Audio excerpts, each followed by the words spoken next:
کوئی سوال ہے تو یہاں اس سوال کے جواب میں عربی زبان میں لفظ بلا کا استعمال کیا گیا ہے. اس لفظ بلا سے یعنی جواب دینے والا یہ ثابت کرتا ہے کہ ہاں بالکل ایسا ہی ہے. سامنے والا اس انداز میں سوال کرتا ہے. تو اس طرح کے بہت سارے سوالات ہوتے ہیں. تو یہاں پہ ہمارے امام نے جو سوال کیا یہ سوالیہ انداز میں فرماتے ہیں کہ کیا لوگوں نے یہ سمجھ لیا ہے کہ صرف اتنا کہہ دینے سے کہ ہم ایمان لائے چھوڑ دیے جائیں گے اور ان کا امتحان نہیں لیا جائے گا. یہ سوال کون سا ہے؟ ابھی اتنی قسموں نے بتائیے آپ لوگوں سے کون سی قسم میں یہ سوال ہے. ایک سوال ہم آپ لوگوں سے پڑھ رہے ہیں. ابھی ہم نے بتایا یہ کلاس ہے. یہ ہماری مجلس سے محفل کلاسیکل مجلس ہے. ہماری نماز کلاسیکل نماز ہوتی ہے سکھانے والی. یہ کون سا سوال ہے؟ میں نے 4-5 قسمیں بتائی. کون سا سوال ہے؟ یہ سوال انکاری ہے یا سمجھنے والا ہے؟ امام ہم سے سمجھنا چاہیں گے کچھ. امام کی سمجھ نہیں آتا ہے کہ امام ہم سے سمجھنا چاہیں گے. امام اعتراض نہیں کریں گے. امام آزمائیں گے نہیں ہمیں. امام ہماری اوقات جانتے ہیں کہ ہم کتنے پانی میں ہیں. تو یہ سوال کون سا ہوا؟ انکاری ہوا. اب اس کا جواب کیا ہوگا کہ نہیں یہ ایمان کافی نہیں ہے. اس طرح کا ایمان کافی نہیں ہے. اور اگر اس طرح کا ایمان کافی ہوتا تو بہت سے لوگ ایمان اسلام کا دعویٰ کرنے والے اس وقت بھی تھے اور آج بھی ہیں بڑے بڑے دعویٰ کرنے والے اور آئندہ بھی پیدا ہوتے رہیں گے. اب اس کے بعد کا جملہ سنیے. امام فرماتے ہیں لوگ اس طرح آزمائش میں مبتلا ہو گئے ہیں اور اس طرح حیرت و سرگردانی میں مارے پھرتے ہیں, دائیں بائیں بھٹکتے ہیں. یہ لوگ دین سے جدا ہو گئے. یہ کون فرما رہا ہے؟ 12واں. یا شک اور شبہ میں مبتلا ہو گئے ہیں. اپنوں میں سے بھی ہیں ایسے لوگ. ایسا نہیں کہ ہم صرف غیروں کے اوپر ہی تن کیا کریں, تشریح کیا کریں سمجھانے کے لیے. چاہیے جس انداز میں بھی اگر سے ہمارے تان اور تن بھی سمجھانے والے انداز ہونا چاہیے, دلیل اور رسوا کرنے والے انداز میں نہیں ہونا چاہیے. یا حق کے دشمن ہو گئے ہیں یا سچی روایات اور صحیح اخبار اور روایات و حدیث سے جاہل ہیں, نہیں جانتے, ان پڑھ ہیں یا جان بوجھ کر بھلا دیتے ہیں. یہ پورے سوال ہی سوال ہیں. آگاہ ہو جاؤ. اب امام جواب فرمائے آگاہ ہو جاؤ. زمین کبھی حجت خدا سے خالی نہیں رہتی, چاہے ظاہر بظاہر ہو وہ حجت خدا. جیسے بات پہلے امام ظاہر بظاہر تھے, دوسرے امام سے لے کے 11 امام تک, پہلے امام سے لے کے سارے ظاہر بظاہر ہمارے اور آپ کے درمیان زندگی گزارتے رہے. اس زمانے میں نہ صحیح مگر اس زمانے والوں کے ساتھ تو ظاہر بظاہر زندگی گزار رہے تھے. تو قتل نہیں کیے بلکہ ان کے سر پہ ضربت لگائی, انہیں قتل کیا, انہیں شہید کیا, ان کو زہر دیا. آج والا امام جو ہے ہمارا 12واں امام جو ہے آج والے سماج کے سامنے نہیں رہ رہے ہیں. آج والے سوسائٹی معاشرے کے سامنے ظاہر بظاہر نہیں رہ رہے ہیں. مگر 72 سال 72 سال کی مدت ہے. 72 سال ظاہر بظاہر تھے لوگوں کے درمیان, مگر کچھ مخصوص لوگ انہیں جانتے تھے, پہچانتے تھے, مخصوص ان کے نائب تھے, عام لوگ نہیں جانتے تھے. اور وہ نائب خود امام نے معین کر رکھے تھے. مثلاً جو ہے اس مجمع میں کوئی ایک آدمی ہے جو بہت معتبر ہے ہماری نظر میں, بھروسے کے لائق ہے, ہم اس کو آگے بڑھا دیں آزمائش کرنے کے بعد علمی اور اخلاقی ہر اعتبار سے کہ ہم جب نہ آ گئے تو آپ دعا بھی پڑھا دیا کریے, آپ نماز بھی پڑھا دیا کریے, آپ تھوڑے بہت مجلس سیکھ لیجیے تو مجلس پڑھ دیا کریے. تو یہ کیسا اگر بن جائے خدا کرے ایسا بھی بنے تو ہمارا خاص کیا ہوگا, نائب و جانشین ہوگا. ہم امام نہیں معصوم نہیں ہے, مگر ہماری غیبت میں جب ہم موجود نہیں رہیں گے اور اس کا مطلب نہیں کہ مقابلے میں آ جائے. صلوات محمد جی ہاں مقابلہ آ رہا ہے بہت ہوتی ہے اور اماموں کے ساتھ بھی ایسا ہوا ہے. تو وہ ہوگا نائب و جانشین, مگر بقیہ لوگ نہیں ہیں. سب لوگ چاہنے ماننے والے, مگر وہ جس کوالٹی اور خوبی کا مالک ہے بقیہ لوگ نہیں ہیں. اسی طرح سے 72 سال تک ہمارے 12 امام نے 4 نائب اکٹھا نہیں کہ میں وقت چاروں کا اعلان کر دیا, نہیں. ایک گیا دنیا سے تو دوسرا اس کی جگہ پہ آیا, دوسرا گیا تو تیسرا آیا, تیسرا گیا تو چوتھا آیا. اب جب وہ چاروں اس دنیا سے رخصت ہو چکے اور محبت اسلام و ایمان و اللہ رسول اللہ پر جب دنیا سے رخصت ہو گئے پرہیزگاری کے ساتھ حرام و گناہوں سے بچتے ہوئے, تب امام نے غیبت کبریٰ کا اعلان کر دیا. اب ہمارا کوئی مخصوص نائب نہیں ہوگا کہ جس کے لیے ہم نام بتائیں کہ فلاں ہمارا نائب ہے, خامنہ صاحب یا سستانی صاحب یا ہماری صاحب جو گزرے نا. اب امام کے جتنے بھی نائب ہوں گے جو ان شرائط پر اتر رہا ہوگا, جو شرائط بتائے گئے ہیں, تقریباً جو شرائط انبیاء اور اولیاء اور ائمہ معصومین کے ہیں عصمت کو ہٹا کر, عصمت منصوص من اللہ کو ہٹا کر جو اللہ کی طرف سے عصمت ملی ہے 1,24,000 انبیاء کو 14 معصومین کو, اس عصمت کو ہٹا کر اگر ان سارے شرائط کو دیکھا جائے تو زمانہ غیبت میں باعمل علماء کے اندر بھی پائے جانے چاہیے. مراجع فقہا کے اندر الحمدللہ پائے جاتے ہیں جو ہم ان کی تقلید کرتے ہیں, ان کے فتوے عمل کرتے ہیں, ورنہ ہم ان کی تقلید کبھی نہ کریں. وہ سارے شرائط پائے جاتے ہیں, ہم کبھی کبھی بتاتے رہتے ہیں, انشاءاللہ آج ٹائم نہیں بتائیں گے انشاءاللہ. ان شرائط کا حامل آج جو بھی ہے, چاہے وہ کامنائی صاحب ہوتا ہے, سستانی صاحب ہوں, ان کی تقلید, ان کے کہنے پہ چلنا احکام خمسہ میں, واجب میں, مستحب میں, حرام میں, مکروہ میں, مباح میں واجب ہے. اصول دین میں نہیں, اللہ ایک ہے اس میں تقلید نہیں ہے. رسول 1,24,000 انبیاء ہیں, رسول 313 اس میں نہیں, عدالت پروردگار میں نہیں, امامت اور قیامت میں نہیں, اس میں تقلید حرام ہے.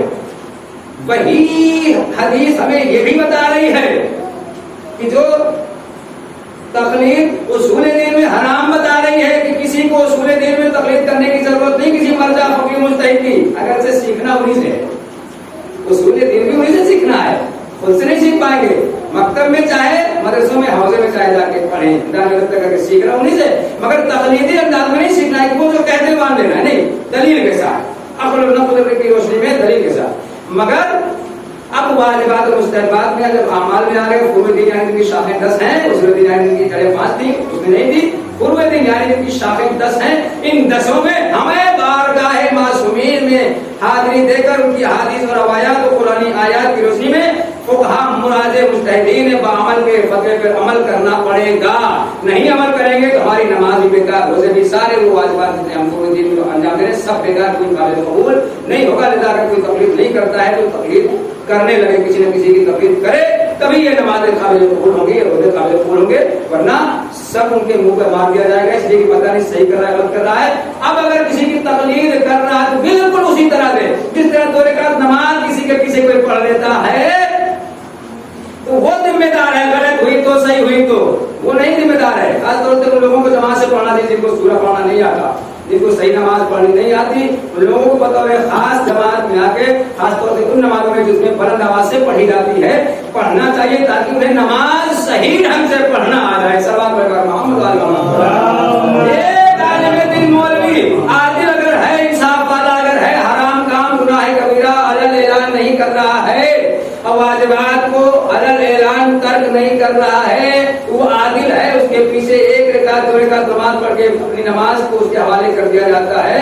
ایک مرجع فقیہ اور مجتہد وہ احسان نہیں کرتا ہے پڑھنے والا, وہ جو پڑھا رہا ہے وہ احسان کر رہا ہے, پڑھنے والا احسان نہیں کر رہا ہے. جو نہیں پڑھتا وہ اپنا ثواب کم کر رہا ہے, اس کو ثواب مل رہا ہے پڑھنے کا بھی, پڑھانے کا بھی جو پڑھاتا ہے. اسی طرح اگر کوئی تقلید نہ کر لے تو مرزا کی صحت پہ کوئی اثر نہیں پڑے گا, وہ گنہگار ہوگا. مرزا تو کیا معلوم کون ہماری تقلید کر رہا ہے کون نہیں کر رہا ہے. تقلید کرنے کے بعد اس کے پورے 15 سال سے لے کر لڑکوں کے لیے, 9 سال سے لے کر لڑکیوں کے لیے مرنے کے دم تک جو بھی فروع دین میں وہ سارے اعمال انجام دینا, سب کی ذمہ داری اس مرزا فقیر مجتہد کے اوپر جاتی ہے. اگر ان کے فتوے پہ چل رہا ہے, اب صحیح ہوا یا غلط ہوا وہ ذمہ دار ہے, وہ ذمہ دار نہیں ہے جو عمل کر رہا ہے. صلوات محمد نہ کوئی نمازی, نہ کوئی ماموم, نہ کوئی مقلد مرجع فقیر مجتہد اور عالم دین کے اوپر احسان کرتا ہے, نہ اللہ رسول انبیاء اولیاء معصومین اور امام زمانہ پر احسان کرتا ہے, بلکہ وہ خود اپنے آپ کے اوپر احسان کرتا ہے, اپنے ثواب, اپنی آخرت کو, اپنی قبر و برزخ کو سنوارتا ہے, کسی کے اوپر احسان نہیں کرتا. یہ اپنا اپنا نصیب ہے.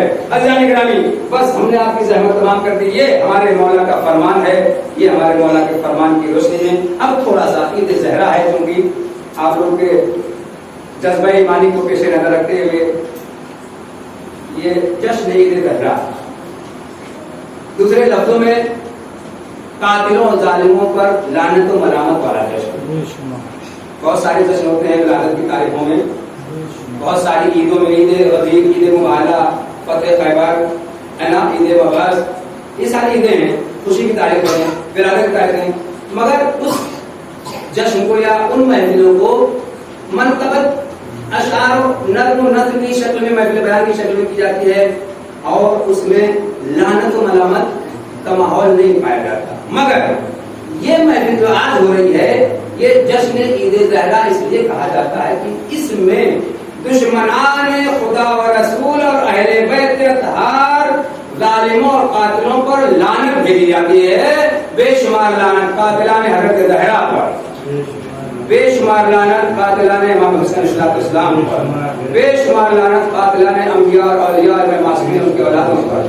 تمام قاتلوں پر، چاہے اول والے ہوں، تمام ظالموں پر، چاہے اول والے ہوں، چاہے آج والے ہوں، چاہے آخر ہوں، تمام ظالموں اور قاتلوں پر کائنات کے ذرے ذرے کی لعنت ہو، اللہ رسول کی لعنت ہو، انبیاء اور اولیاء کی لعنت ہو، ملائکہ اور فرشتوں کی لعنت ہو، بے شمار لعنت ہو. محمد مگر یہ لعنت جو ہم بھیج رہے ہیں، اب آپ تھوڑا سا ہم اپنے اوپر بھی بھیج لیں. یہ لعنت اگر ہمارے اندر وہ ساری کمیاں پائی جا رہی ہیں جو قاتلان انبیاء اور اولیاء، جو ظالمان اولین اور موجودین اور آخرین کے اندر پائی جا رہی تھیں یا پائی جا رہی ہیں، پائی جائیں گی، وہ ساری کمیاں اور برائیاں اگر ہمارے اندر پائی جا رہی ہوں گی تو وہ ساری لعنتیں جو ہم نے بھجوائی ہیں وہ سب پلٹ کر ہمارے اوپر بھی آئیں گی. یہ بھی ساتھ سن لیجیے. اور لعنت اپنا مستحق ڈھونڈ لیا کرتی ہے. لہذا اگر ہم کو بھی ان تمام قاتلوں اور ظالموں کی فہرست سے خارج رکھنا ہے اور ان لعنتوں ملامتوں سے بچنا ہے تو ہم کو وہ ساری کمیوں کو دور کرنا پڑے گا اگر آ گئی ہے اور ہیں، اور اگر نہیں ہے تو اس سے دور رہنا اور رکھنا پڑے گا. اپنے کو رہنا اور رکھنا میں دونوں فرق ہے، رہنا اور رکھنا اور کرنا. نجاست ابھی آئی نہیں ہے آپ کے پاس، آپ کوشش کریے کہ دور ہی رہے، آنے نہ پائے. اسے کیا کہتے ہیں؟ پاک رکھنا اپنے کو اور پاک رہنا. لیکن آ گئی ہے نجاست تب بھول کے اسے پاک کرنا ہے، دور کرنا ہے. تو دور رہنا اور رکھنا اور ہے اور دور کرنا اور ہے. اسی لیے عربی میں دونوں کے لیے الگ الگ لفظ آتے ہیں. دفع کرنا، نجاستوں کو، برائیوں کو دور رکھنا، اسے کہا جاتا ہے دفع کرنا. اور آ جانے کے بعد برائیاں نجاستیں اسے دور کرنا پڑتا ہے. تو خدا نخواستہ اگر کسی کے پاس نہیں پائی جا رہی ہیں تو خدا کا بے شمار شکر ادا کرے کہ نہیں پائی جا رہی ہیں. وہ ان برائیوں کو، ان کمیوں کو نہ آنے دے، بچنے کی کوشش کرے. اور خوبیاں پائی جا رہی ہیں تو اسے باقی رکھنے کی کوشش کرے، بلکہ اس میں اضافہ کرنے کی کوشش کرے کہ اچھائیاں بڑھتی رہیں، کمیاں دور ہی رہیں، برائیاں دور ہی رہیں. لیکن اگر خدا نخواستہ کمیاں آ گئی ہیں، برائیاں آ گئی ہیں، اچھائیاں دور ہو گئی ہیں، اچھائیوں میں کمی آ گئی ہے تو اسے کوشش کر کے برائیوں کو دور کرنے کی کوشش کرے اور کھوئی ہوئی اچھائیاں جو دور ہو چکی ہیں اسے واپس لانے کی کوشش کرے. اور اگر ایسا نہیں کر رہا تھا، نہیں کر رہا ہے، نہیں کرے گا تو چاہے اپنا ہو، چاہے پرایا ہو، چاہے خاندان کا ہو، چاہے غیر خاندان کا ہو، چاہے شیعوں میں سے ہو، چاہے غیر شیعوں میں سے ہو، چاہے اپنوں میں سے ہو، چاہے غیروں میں سے ہو، ننیالی ہو، ددیالی ہو، میکے والا ہو، سسرال والا ہو، بھائیوں کے اولادوں میں سے ہو، بھائیوں کی فیملیوں میں سے ہو، بہنوں کی فیملی میں سے ہو، جو بھی ہوگا وہ سب ان ساری لعنتوں کو جو ہم نے بھجوایا ہے ان ساری لعنتوں کا مصداق اور حقدار قرار پائے گا. صلوات علی محمد وعلی محمد. لیکن اگر اچھائیاں بڑھا رہا ہے، اچھائیوں کا بڑھاوا دے رہا ہے، برائیوں سے دور رہ رہا ہے، برائیوں سے لوگوں کو دور رکھنے کی کوشش کر رہا ہے، تعاونوا علی البر والتقوی ولا تعاونوا علی الاثم والعدوان، قرآن کی آیت کی روشنی میں نیکی اور اچھائی کو کر رہا ہے اور اسے بڑھاوا دے رہا ہے، اس میں تعاون کر رہا ہے، اس میں ہیلپ کر رہا ہے، اس میں ہاتھ بٹا رہا ہے، برائیوں سے دور رہ رہا ہے، برائیوں کے لیے رکاوٹیں پیدا کر رہا ہے، برائیوں سے لوگوں کو بچا رہا ہے، برائیوں سے لوگوں کو دور رکھ رہا ہے، تو اسی طرح سے درود و سلام کا بھی حقدار ہے. صلوات علی محمد وعلی محمد. جس طرح سے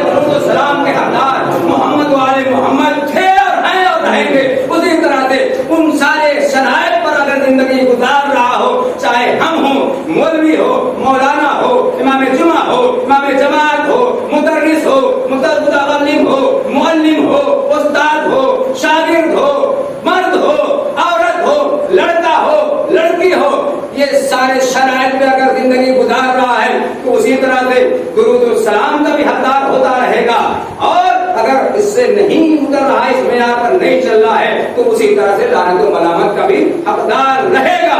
اور ہمارے ائمہ کو خداوند عالم نے اس آیت کی روشنی میں ہدایت اور رہنمائی کے لیے بھیجا ہے.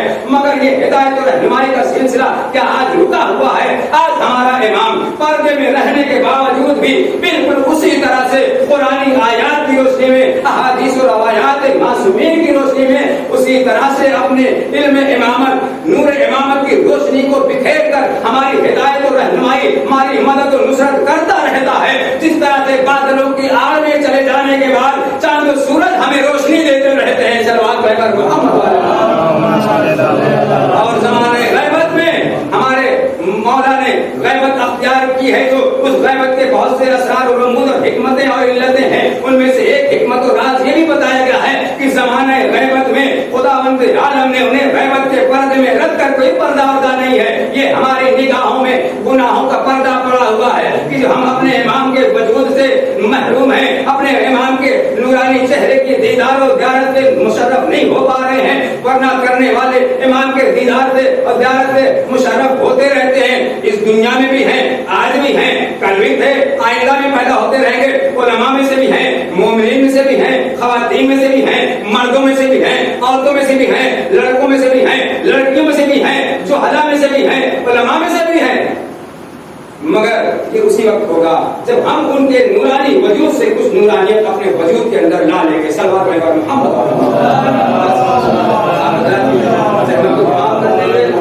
ہم بھی پڑھ دیں تاکہ جو ہے بہت ساری آیتیں امام کی شامل تھیں، مگر انشاءاللہ پھر کبھی انشاءاللہ موقع ملے گا تو ہمارے مولانا فرحت صاحب مزروں سے آئے ہوئے ہیں، کیفی آزمی کے گاؤں سے.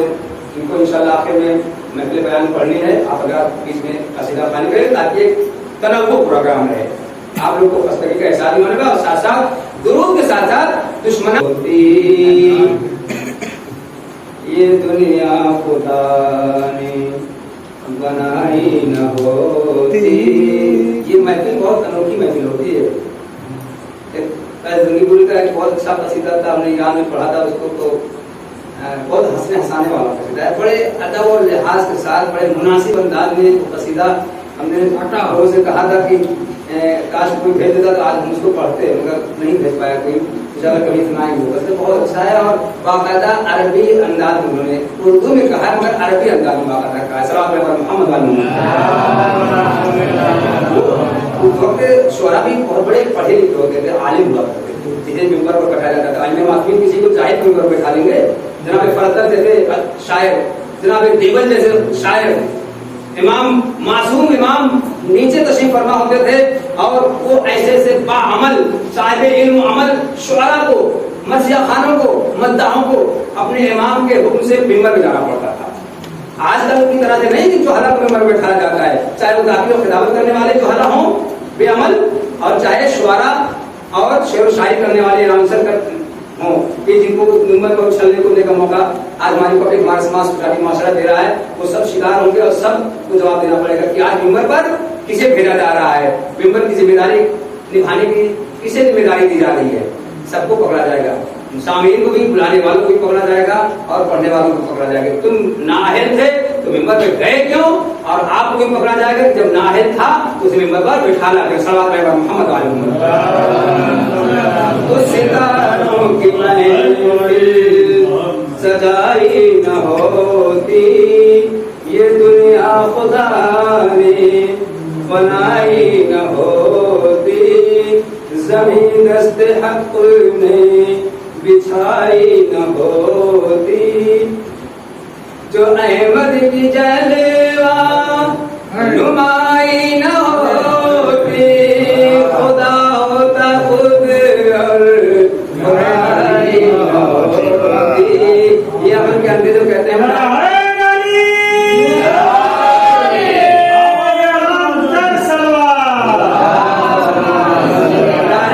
اللہ تک پہنچنے والے دور سے قرآن آیات کی روشنی اس شعر کو سنتے تو شاید انسان بن جاتے. کہتے ہیں اللہ تک ڈائریکٹ پہنچ جائیں گے، اللہ تک ڈائریکٹ پہنچ جائیں گے، وسیلے کا قائل نہیں ہوگا.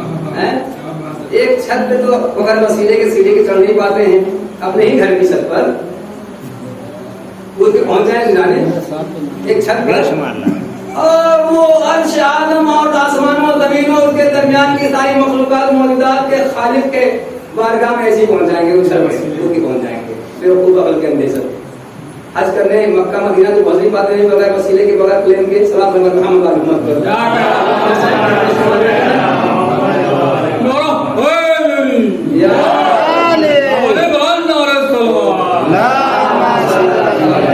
بغیر وسیلے کے اپنی اذان کی آواز بغیر مائک کے پہنچا نہیں پاتے اس گاؤں سے دوسرے گاؤں تک. کیا خیال ہے؟ پہنچا پاتے ہیں؟ یہ چلتے پانچ لوگ مائک کیوں لگاتے ہیں اللہ اکبر کے اذان کے لیے؟ کہتے ہیں وسیلے کی ضرورت نہیں ہے. اللہ ان لوگوں کو عقل کے ناخن. تو بیان کیا کروں وصف شاہ مدینہ، خدا کے خزانے کا یکتا نبینا، وہ ایک کنز مخفی یہ اس کا نمونہ. اگر معرفت کا نہ ہوتا یہ زینہ، خدا کا کسی کی رسائی نہ ہوتی ستاروں کی مہک. اب مولانا کہنا تو وہ فاتح خیبر کا وہ شعر ان کی شان سنیے کہ ہم اترے رہتے سردار لشکر. آخری منزل کہ ہم درید رہتے سردار لشکر، کسی سے مگر فتح ہوتا نہ خیبر، بدلتے رہا کرتے روزانہ افسر. ہمارے یہ بھائی ہمارے بہنوئی افسر بھائی ہوتے ہیں تو سب لوگوں کی طرف دیکھ کے ہاتھ میں لگتے ہیں. اور ہنسنے والے ہی محفل کی سوال ہے محمد اور محمد بدلتے رہا کرتے روزانہ افسر، علم تھام لیتے جو بڑھ کر نہ ہے در رسالت کی مشکل کشائی نہ ہو. صلوات محمد